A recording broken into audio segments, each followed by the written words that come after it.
샬롬. 하나님 우리 아버지와 우리 주 예수 그리스도로 인한 은혜와 평강이 가득하시기를 주님의 이름으로 축복합니다. 복된 주일 신령과 진정으로 정성을 다하여 한 분 하나님께 예배 드립니다. 함께 예배 드립니다.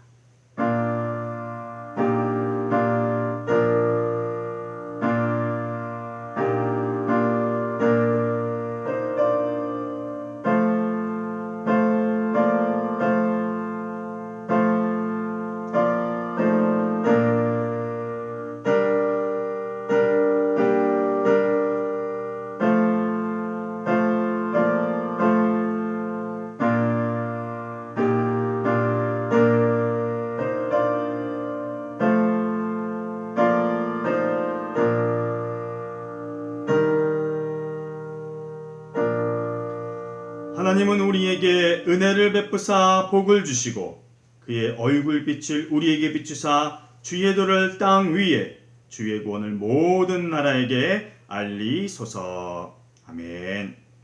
사랑과 은혜가 풍성하신 아버지 하나님 감사합니다. 거룩한 주일 주님께 예배 드릴 수 있도록 생명을 허락하시고 믿음의 우리를 이끌도록 도와주시어서 감사합니다. 영광 받으시기에 합당하신 주님만 높여드리는 예배가 되도록 도와주시고 하나님께서 허락하신 은혜가 체험되는 귀한 예배로만 성령 하나님께서 친히 주장하시고 인도하여 주시옵소서. 예수님의 이름으로 기원하옵나이다. 아멘. 우리 이 시간에 찬양 드릴 때에 새 찬송가 440장, 통일 찬송가 497장 함께 찬양 드립니다.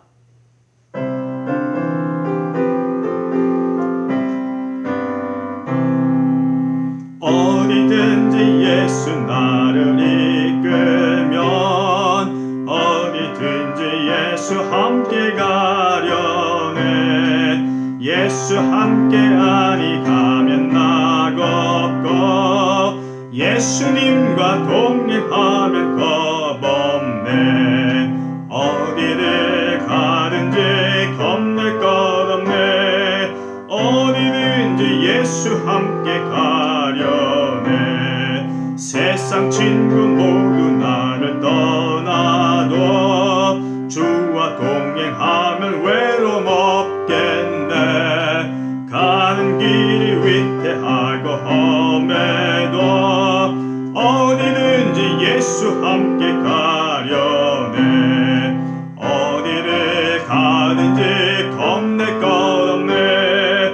어디든지 예수 함께 가려네. 어두운 그늘 나를 애워쌀 때에 주가 함께 계심 믿고 자려네. 죽은 후에 천국에서 깨어나 예수와 함께 길이 살리라. 겁낼 것 없네. 어디든지 예수 함께 가려네.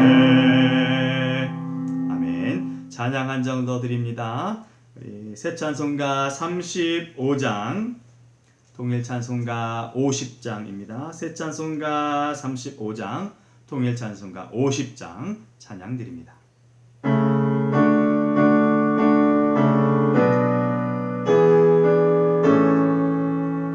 큰 영화로신 주 이곳에 오셔서 이 모인 자들로 주 백성 삼으사 그 중에 항상 계시고 그 중에 항상 계시고 큰 영광 나타내시네.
시간 봉헌의 시간을 갖겠습니다. 봉헌 드릴 때에 예물 드릴 때에 지금 드린 찬양 우리 2절 찬양 드리시면서 각자 준비한 예물 하나님께 올려드립니다.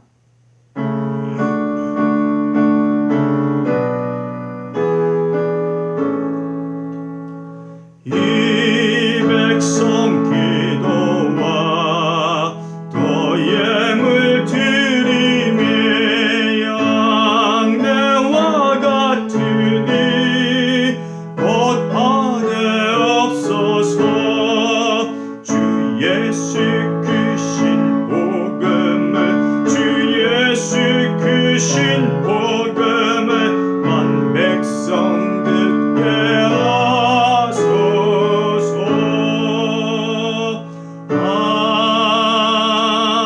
아멘.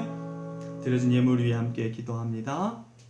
하나님 감사합니다. 예배를 드릴 뿐만 아니라 정성을 다하여 저마다 거룩하고 구별된 예물을 준비하여 주께 올려드릴 수 있도록 도와주셔서 감사합니다. 우리가 예물을 드릴 때마다 억지로 드리지 아니하게 하시고 의무감 때문에 드리지 않게 하시옵시며 믿음을 갖고 감사함으로 마땅히 드릴 것을 드리는 즐거움을 갖고 드리는 자들이 되도록 도와주시옵소서.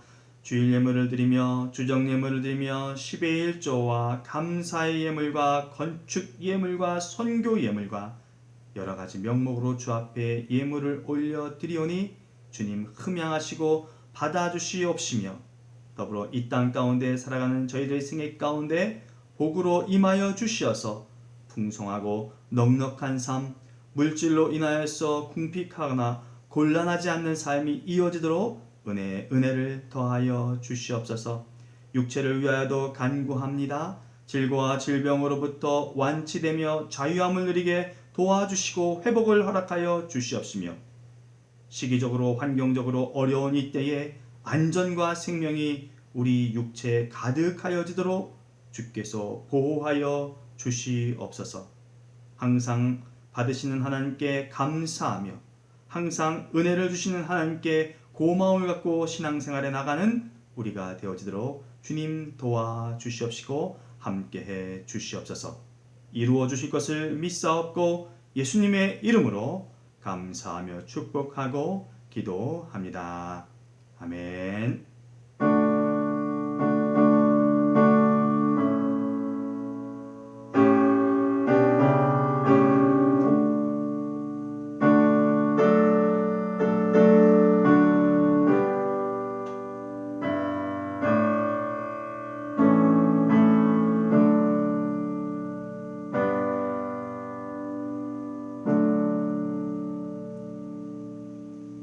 신약성경에 기록된 오늘 우리에게 주신 하나님의 말씀은 골로새서 1장 24절로 29절까지의 말씀입니다.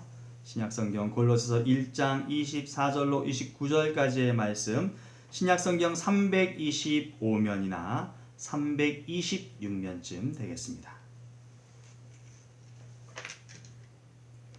오늘도 저와 여러분 하나님의 말씀을 함께 한 목소리로 읽도록 합니다. 함께 합니다. 나는 이제 너희를 위하여 받는 괴로움을 기뻐하고 그리스도의 남은 고난을 그의 몸된 교회를 위하여 내 육체에 채우노라. 내가 교회의 일꾼 된 것은 하나님이 너희를 위하여 내게 주신 직분을 따라 하나님의 말씀을 이루려 함이니라. 이 비밀은 만세와 만대로부터 감추어졌던 것인데 이제는 그의 성도들에게 나타났고 하나님이 그들로 하여금 이 비밀의 영광이 이방인 가운데 얼마나 풍성한지를 알게 하려 하심이라. 이 비밀은 너희 안에 계신 그리스도시니 곧 영광의 소망이니라.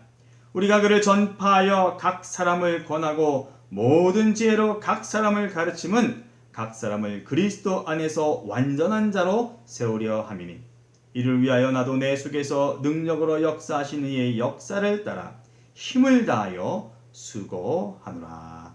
아멘. 하나님의 말씀입니다. 기도합니다. 하나님, 생명의 복된 말씀을 우리가 입술로 읽었습니다. 읽은 말씀이 우리의 생애 가운데 역사되어지는 말씀으로 나타나도록 하나님께서 임하여 주시옵소서. 더불어 성령의 능력을 의지하며 말씀을 선포하고 선언할 때에도 비차간에 은혜가 되어지는 하나님께서 허락하시는 도전과 또 회개가 이어지는 귀한 시간으로만 만들어가 주시옵소서. 예수님의 이름으로 기도합니다. 아멘. 6월 어느덧 끝자락이죠. 대한민국의 역사에서 이 6월은 큰 의미가 있다고 생각됩니다. 반독재 민주화 운동의 6월 민주항쟁이 이달 6월에 있었습니다. 그리고 무엇보다 나라를 지켜낸 6.25 전쟁, 나라를 위해 희생한 순국선열과 전몰한 장병들의 그 충렬을 기리는 현충일이 또 6월에 있죠. 북한의 기습도발에 장렬히 맞서 싸워 운명을 달리한 제2연평해전도 6월에 있습니다. 정부는요, 이 날들을 기려 6월을 호국 보훈의 달로 지냅니다. 보훈이라 함은 자신의 몸과 마음을 바친 분들의 숭고한 뜻을 기리고 그에 보답한다라는 의미가 담겨 있습니다. 몸과 마음을 바친다? 몸과 마음을 바친다는 것은 말처럼 쉬운 것은 아님에 분명합니다. 게다가 생과 죽음이 갈리는 현장, 실제 죽음을 눈으로 보고 겪는 상황에서는 더욱 그럴 것입니다. 그럼에도 불구하고 우리의 선조들은 그 일을 감당함으로 나라를 지키는 큰 일을 이루어냈습니다. 나라를 지켜야 한다는 그 뜻, 내 가족, 국민의 생명을 지키는 책임과 의무가 다른 사람이 아닌 나에게 있다는 그 뜻이 큰 일을 감당하게 하는 동기가 됨에 분명하였을 것입니다. 이처럼 어떤 일에 대해 사회적 차원이나 혹은 어떤 교육적 측면에서 동기가 거론될 수 있다면 예수 그리스도를 믿고 신앙을 유지하며 신앙생활에 나가는 우리에게는 소명이 있습니다. 저와 여러분들에게는 소명이 있습니다. 하나님께서 어떤 일을 이루기 위해 나를 부르셨다라는 의미로 이 소명이 쓰입니다. 이 말뜻은 그래서 그냥 그리스도인이 된 게 아니라는 것입니다. 저마다 하나님의 독특한 부르심에 의해 우리가 그리스도인이 되었다는 것을 말합니다.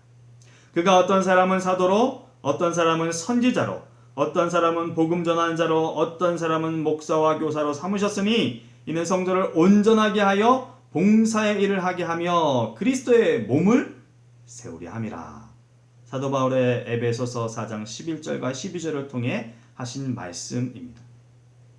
그래서요, 소명이 있어 저마다 세움받은 모습은 다릅니다. 그러기에 직분도 각양각색으로 드러나겠죠. 하지만 중요한 목적은 하나다라는 것을 알 수 있습니다. 바로 그리스도의 몸을 세우기 위함입니다.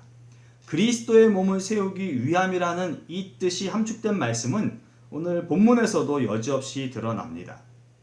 1장 25절 가운데 하나님의 말씀을 이루려 함이니라 라고 하는 것입니다.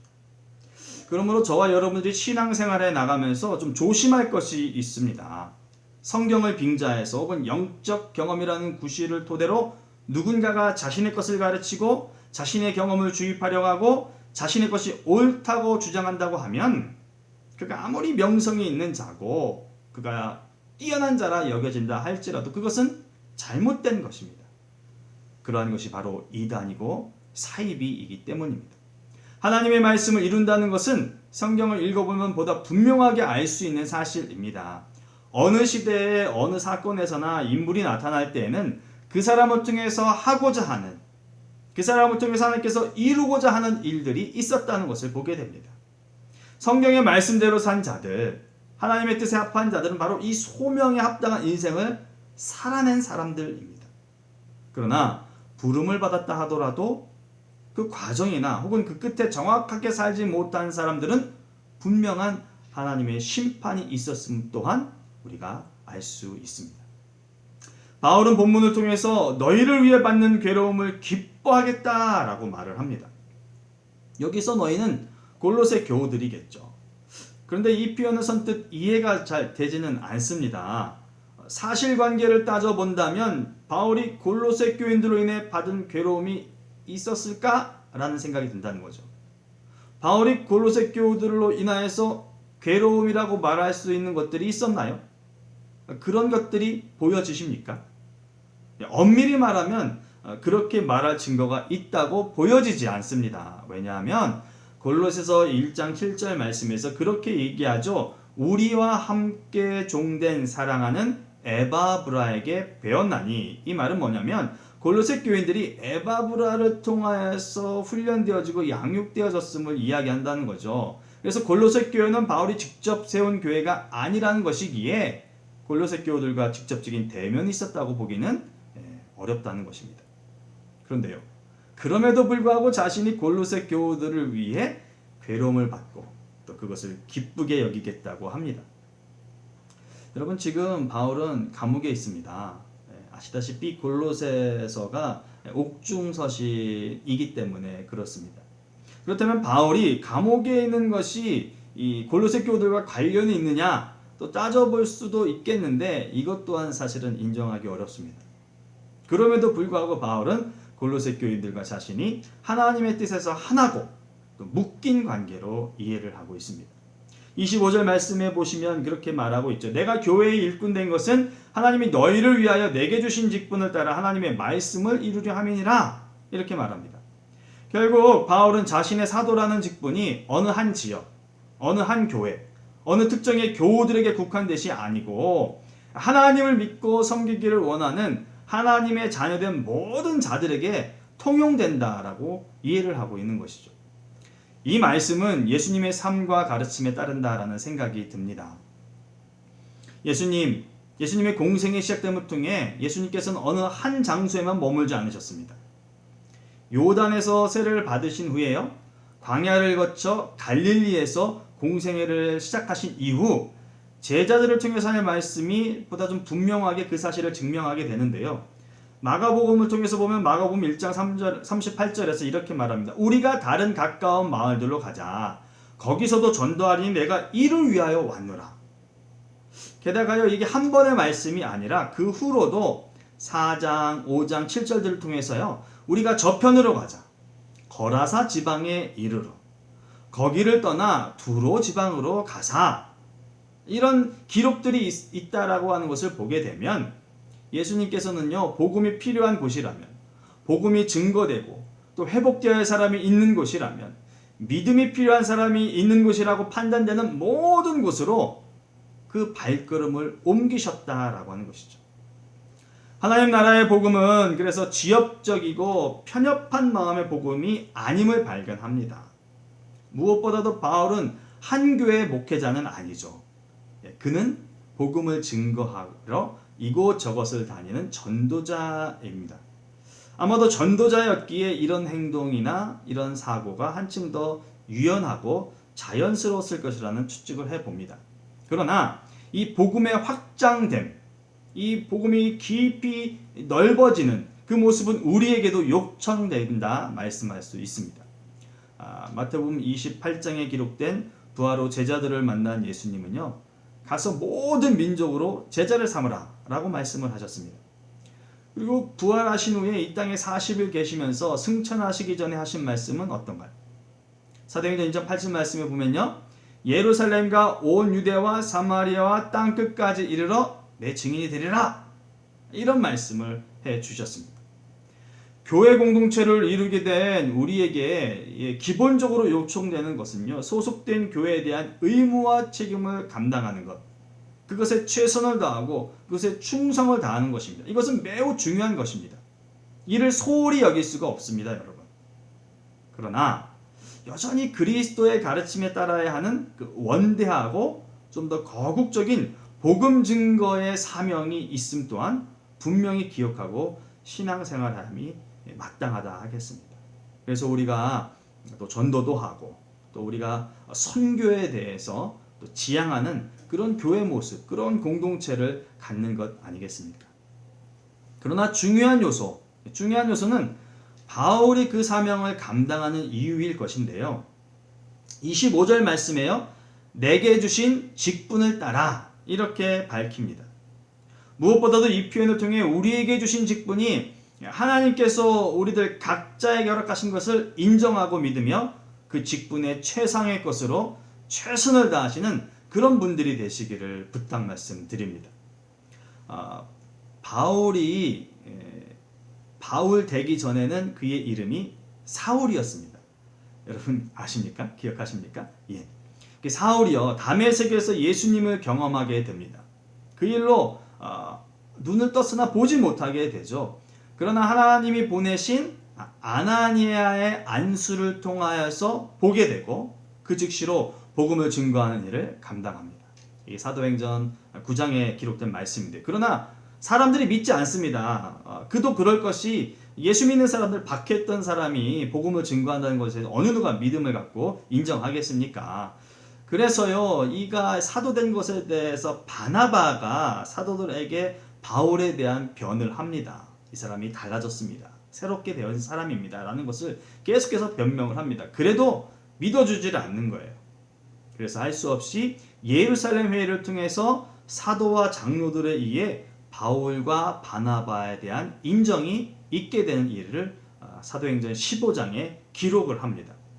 여러분 이건 초대교회에서만의 일이 아니라 어쩌면 오늘날의 교회에서 일어나는 사실적인 직분에 관계된 예로 봐도 다를 것이 없을 듯 합니다. 무슨 말씀이냐면 직분은 하나님이 주시는 것이 맞습니다. 하나님께서 각 사람들을 불러서 그에게 합당한 직분을 주시는 게 맞지만 실제 그 일을 진행하거나 준비하거나 실행함에 있어서 각 교회의 담임 목사님들이나 혹은 당회에서 그 일을 주관하니까요. 자칫 이게 직분이 이거 사람이 주는 거 아니야? 이런 생각을 갖게 될 오해가 있다라고 하는 것이죠. 그러나 여러분 그런 오해를 하지 마시기를 바랍니다. 그리고 제대로 된 이해를 갖고 받으신 직분에 합당한 그 직분자로서의 신앙생활을 하시고 또 직분 받음에 준비된 자, 또 직분 받음에 준비가 되려고 하는 자가 되실 수 있기를 바랍니다. 하나님께서 각 때에 또 합당한 자에게 주시되 교회를 위해서 필요에 의해서 주시는 직분입니다. 하나님께서 주시는 직분이에요. 그것을 단지 보이는 사람이 수행하고 수반될 뿐입니다.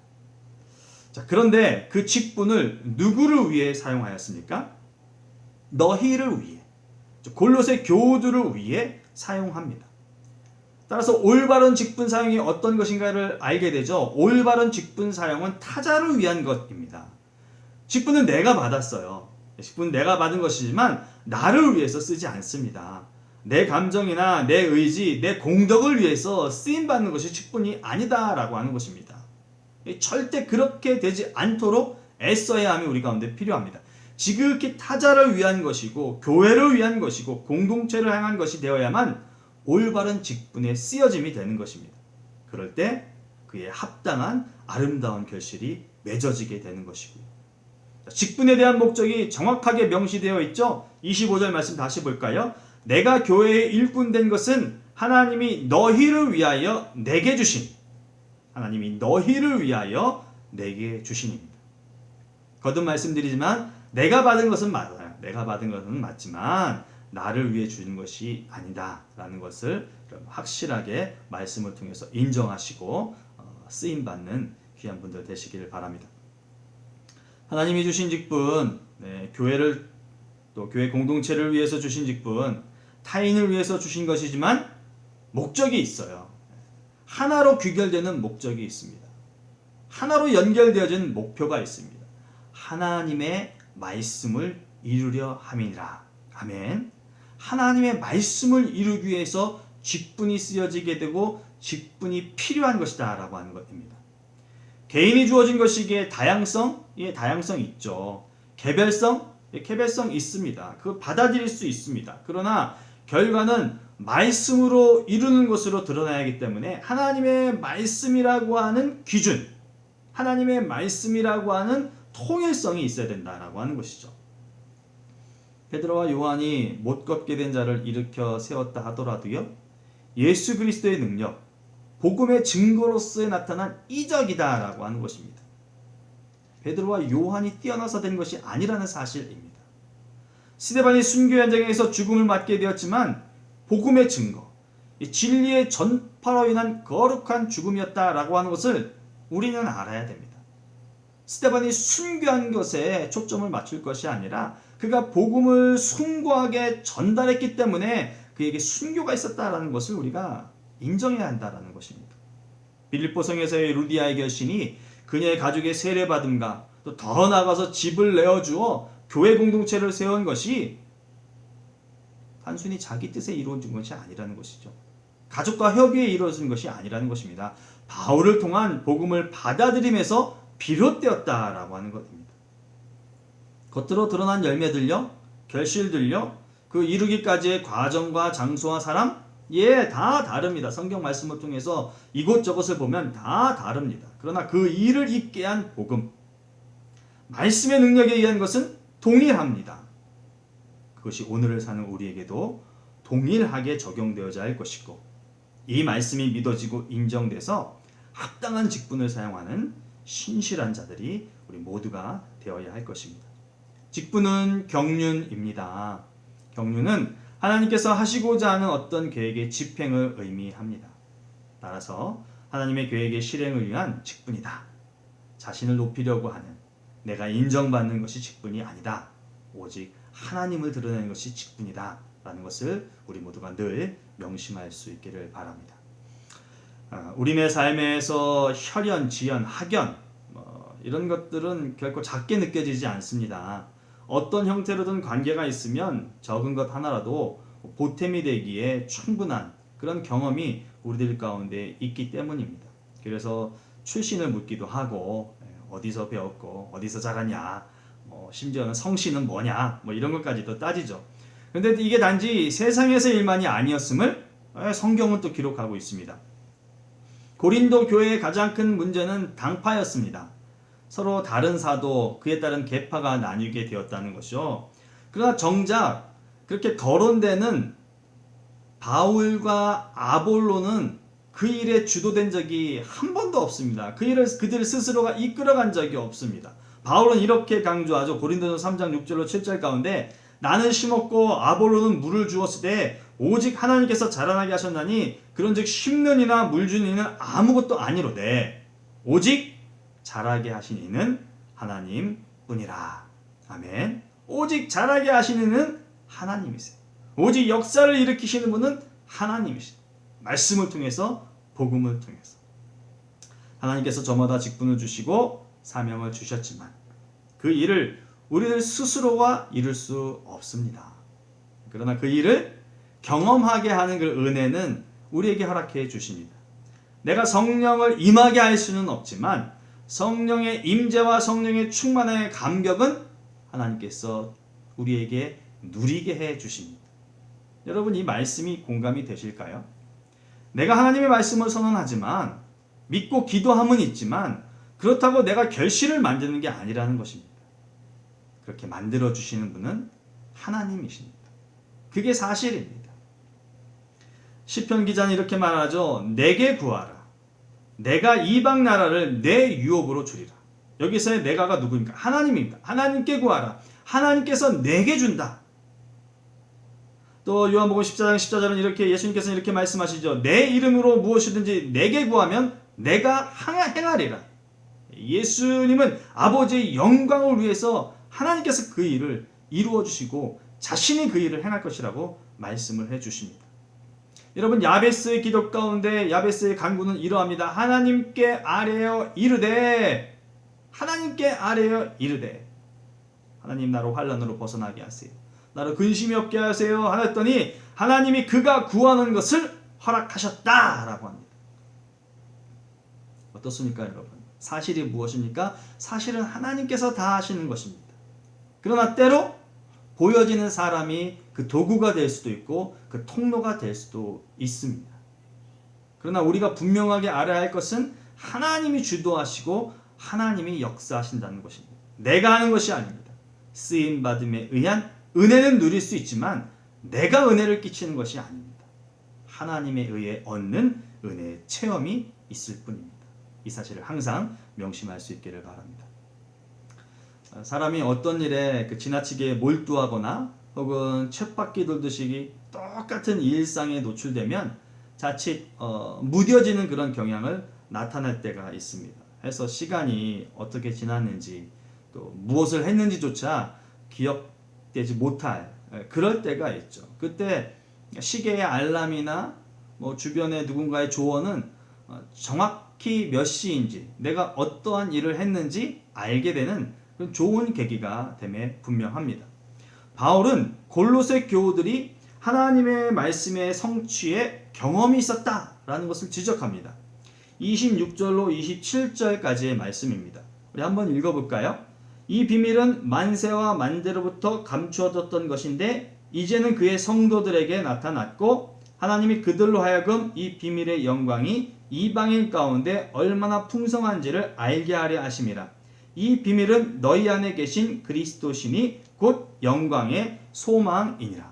아멘. 26절에서 이제는 그의 성도들에게 나타났습니다 라고 말합니다. 누굽니까? 골로새 교회들이죠. 감추었던 이 비밀의 영광이 이방인 가운데서 얼마나 풍성한지를 알게 하려 주셨다는데 그 시작을 그들로 하여금 이렇게 27절에서 말합니다. 여기서의 그들은 또 누굽니까?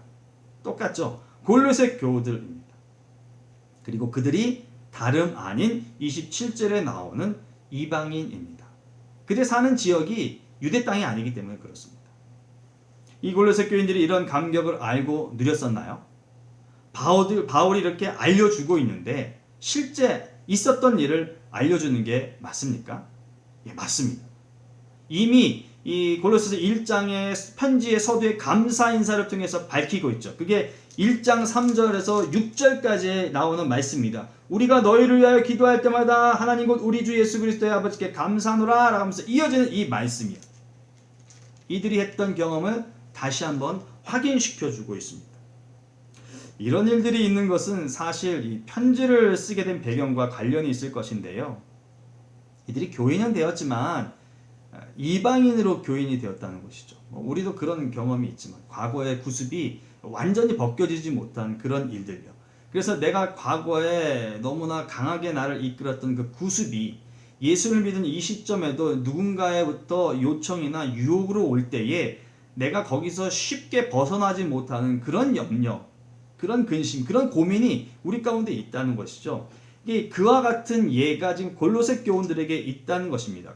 자칫 과거의 모습들이 완전히 사라지지 않아서 복음을 믿고 교인이 되었지만 이 복음에 대한 변질이 우려되는 위기가 있거나 아니면 배교의 영향이 있을 수도 있다라고 하는 것이죠.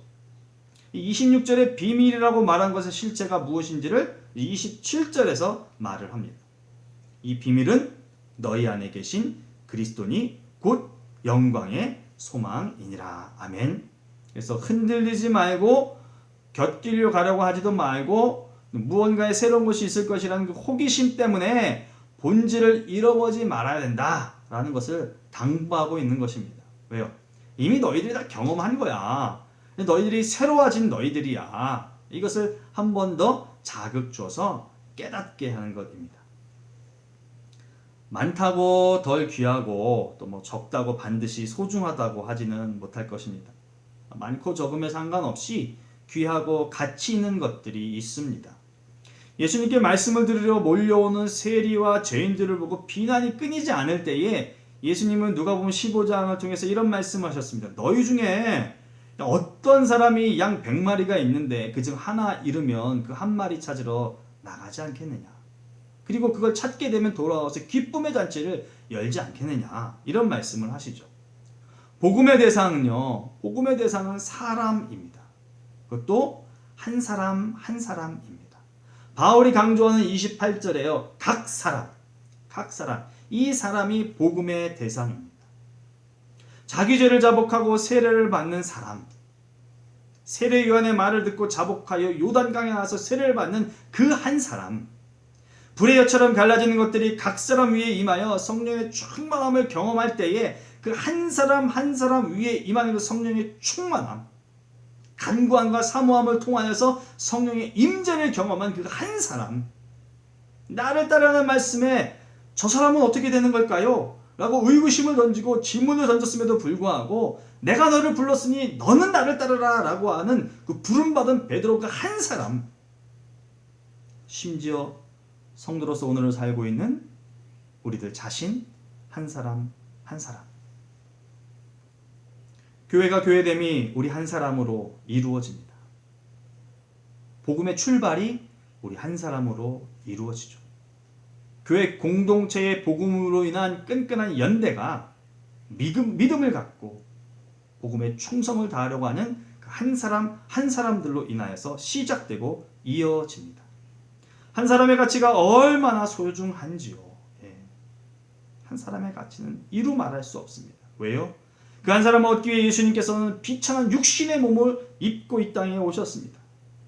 채찍에 맞으시며 능욕과 수치를 받으시며 십자가에 달려 죽음까지 마다하지 않으시고 말씀의 역사를 이루기 위하여서 부활하셨습니다.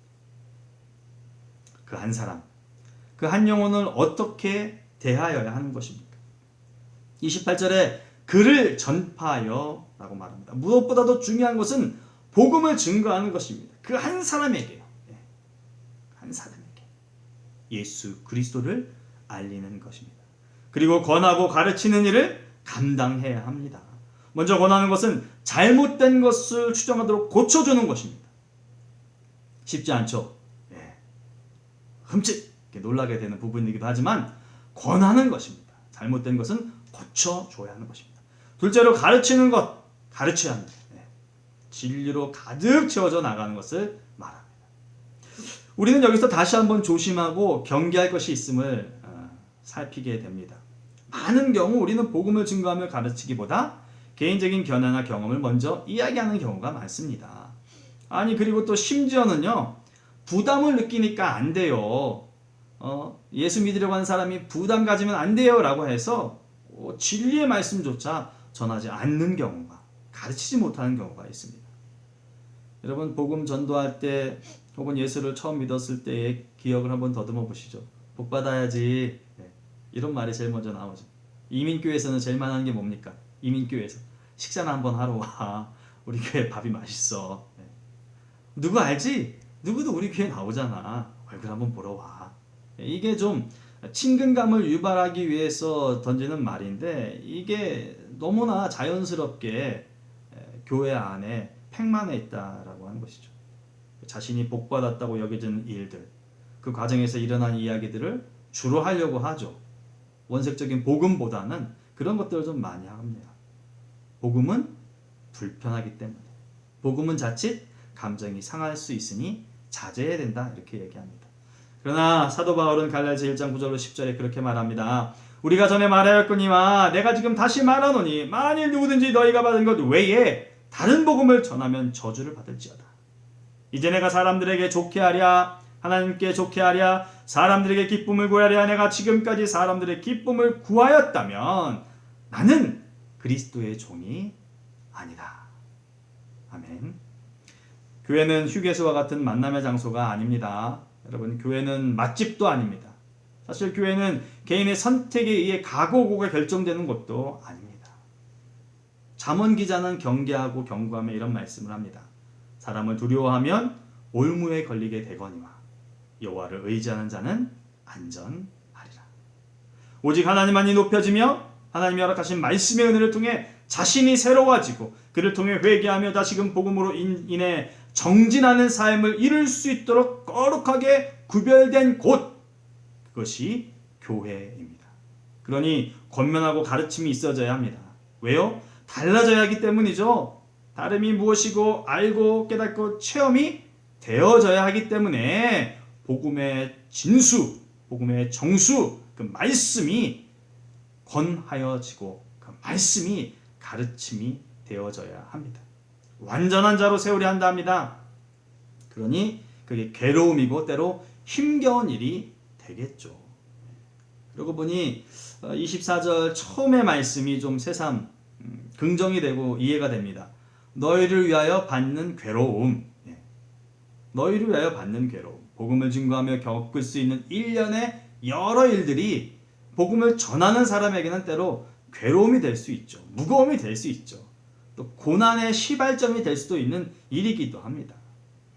이것은 또한 그리스도의 만남, 그리스도의 남은 고난이라고 표현된 것도 같은 맥락으로 연결이 됩니다. 그러나 우리가 실수하지 말아야 될 것은 그리스도의 남은 고난이라는 것은 없습니다. 그리스도의 고난은 이미 충분히 완전하게 십자가의 구원과 구속과 부활을 통하여서 이루어 주셨습니다.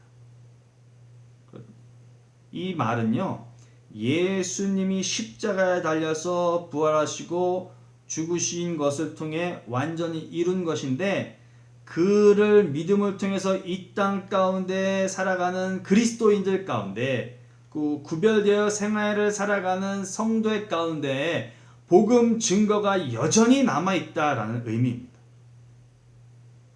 예수 그리스도의 복음의 고난이 부족해서 남은 게 아니라 그 고난에 동참하는 성도의 몫이 담겨 있다라고 하는 뜻입니다. 그걸 누가 감당합니까? 바울입니다. 바울은 자기가 감당하고 있다고 말하는 것입니다. 더 나아가서 이 시대를 살아가는 성도로 부름받은 모든 사람들입니다. 그것도 어떻게 해요? 27절에서는 우리가 라고 표현을 하고요. 24절에서는 내 육체라고 했으니까요. 아, 내가 복음을 증거해야지. 예수 그리스도의 남은 고난에 내가 동참해야지. 마음으로 정신으로만 되는 것이 아니다라고 하는 것이죠. 온 인격이 움직여서 몸을 통해서 이루는 것이다 라는 것을 알게 됩니다. 사람을 만나고 시간을 보내고 대화를 한다는 것은 몸이 없이는 이룰 수 없는 것 아니겠습니까? 그러니 이게 고난이고 괴로움이고 짐이 되기도 하죠. 사실 내가 내 것을 알리는 것도 때로는 버겁고 어려운 일인데 내 것 가르치는 게 아니잖아요. 그렇죠? 복음입니다. 복음. 생명을 살리는 하나님의 말씀이니까 이게 더 중압감으로 올 수도 있다는 것입니다. 해서 내 속에서 역사하는 능력, 성령의 능력에 이끌려 이 일을 감당해야 된다라고 말합니다. 28절에 뭐라고 말합니까? 이를 위하여 나도 내 속에서 능력으로 역사하시는 이의 역사를 따라 힘을 다하여 수고한다 라고 말을 합니다. 바울의 고백에서 중요한 원리를 찾으셨으면 합니다. 다른 번역본의 성경들을 좀 읽어드릴게요. 능력으로 역사하시는 이의 역사를 따라 내 안에서 강하게 활동하시는 그리스도께 힘입어 내 속에서 능력으로 작용하는 그분의 활력을 따라 내 속에서 힘있게 일하시는 분의 능력으로. 표현은 다르지만요, 성령의 인도하심을 주장하심에 순응하는 모습이 여기에 깃들어 있습니다. 어느 표현 하나도 자신이 주인 되는 것이 없습니다. 이게 정말 맞는 태도일까요? 진실로 합당한 신앙생활의 모습일까? 이런 의구심 혹은 의아하기까지 할 수 있습니다. 왜냐하면요, 인생의 연륜이, 자기 삶의 방식이 내 모습을 갖고 내가 이 땅 가운데 이 좁은 지역에서 살면서 여러 관계성을 맺고 삶을 주도적으로 살아왔기 때문에 신앙마저도 그렇게 이끄는 게 합리적이고 인간적이고 보편적이다라고 여기는 경우가 많다는 것이죠. 그게 훨씬 더 유용하다라고, 유익하다라고 판단되는 일들이 많습니다. 그래서 갈등되는 요소들을 제거하고 그냥 세상에 휩쓸리듯이 그냥 그렇게 가면 된다라고 말합니다. 그래서 성령의 인도하심이란 성경에만 나오는 글자에 불과하고, 성령의 인도하심을 강하게 요청하고 요구하면 그 좀 고리타분하고 너무 보수적이다, 이런 신앙관을 갖고 있다라고 폄하하는 일들도 교회 내에 있죠. 하지만 여러분, 그러지 않길 바랍니다. 성령의 인도하심에 순응하는 삶을 살려는 그 원칙을 세우실 수 있는 여러분이 될 수 있기를 바랍니다. 세상 것과 혼용하여서 합리주의다, 유익하다, 이것을 추구하지 않는 여러분이 되기를 바랍니다. 그런 생각, 판단을 지니고 신앙생활하지 않기를 정말 진심으로 부탁드립니다. 보라, 이제 나는 성령에 매여 예루살렘으로 가는데 거기서 무슨 일을 당하려는지 알지 못한다. 사도 바울의 고백입니다. 사도행전 20장 22절의 말씀입니다. 정말 몰랐을까요? 안 그래요. 예루살렘을 가면 구속이 있고 결박이 있고 환란이 있고 심지어 자기가 죽음의 길로 갈 것이라고 하는 것을 사도 바울은 알고 있습니다. 그럼에도 불구하고 성령께서 하시니까, 성령께서 나를 예루살렘으로 보내신 것이니까, 내 또한 성령에 이끌려 사는 삶을 살겠다고 결정한 사람이니까 알고도 가는 것입니다. 몰라서 가서 깜짝 놀라는 것이 아니라 이미 알고 가는 것입니다. 갈등과 고민, 도망치고 싶은 것 왜 없겠습니까? 그러나 그 길을 가는 것입니다. 이게 사람만의 문제입니까? 아니죠. 여러분, 예수 그리스도로 이런 갈등과 고민도 갖고 계시지 않았습니까? 하실 수만 있다면 이 잔을 옮겨주세요. 하실 수만 있다면. 목놓아 기도하시지 않으셨습니까? 땀이 피가 되도록 기도하시지 않았습니까? 그럼에도 불구하고 나의 원대로 마시고 아버지의 원대로 하옵소서 말합니다. 여러분, 구별된 그리스도인이십니다. 그리스도인 거저되는 것 아닙니다. 나를 따라오려거든 자기 십자가를 지고 따라오라라고 말씀하셨습니다. 경험이 있는 것이 우리를 살리지 않습니다. 유익은 줄 수 있겠죠. 날마다 애쓰고 힘쓰는 노력, 결단, 그것이 우리 가운데 있어야 합니다.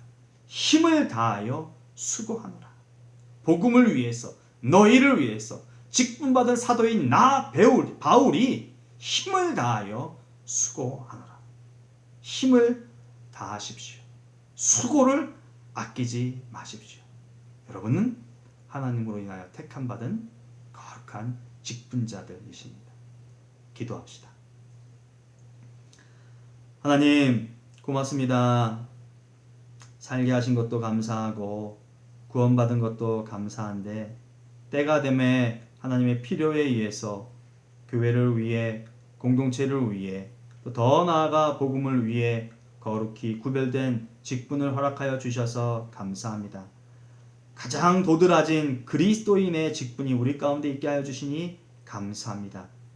생명을 다하여 이 직분에 매진하는 삶을 살되 내 안에 능력이 되어주시는 예수 그리스도의 말씀, 성령의 인도를 조차 그 일을 마땅히 감당하는 우리가 되도록 도와주시옵소서.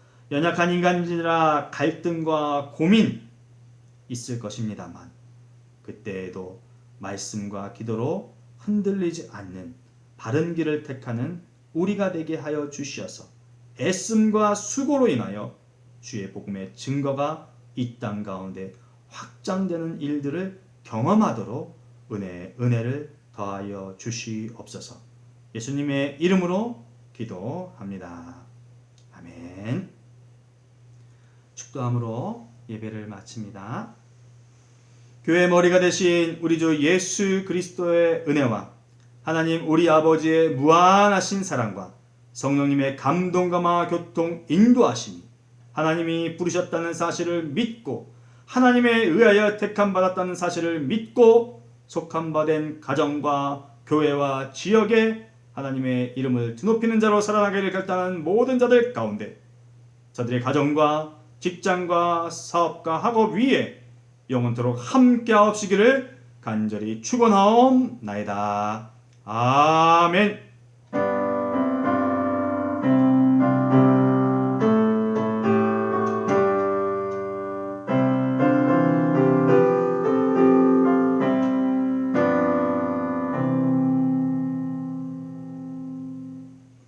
샬롬. 다시 한번 우리 주 아버지 하나님과 예수 그리스도로 인한 은혜와 평강이 가득하시기를 주님의 이름으로 축복합니다.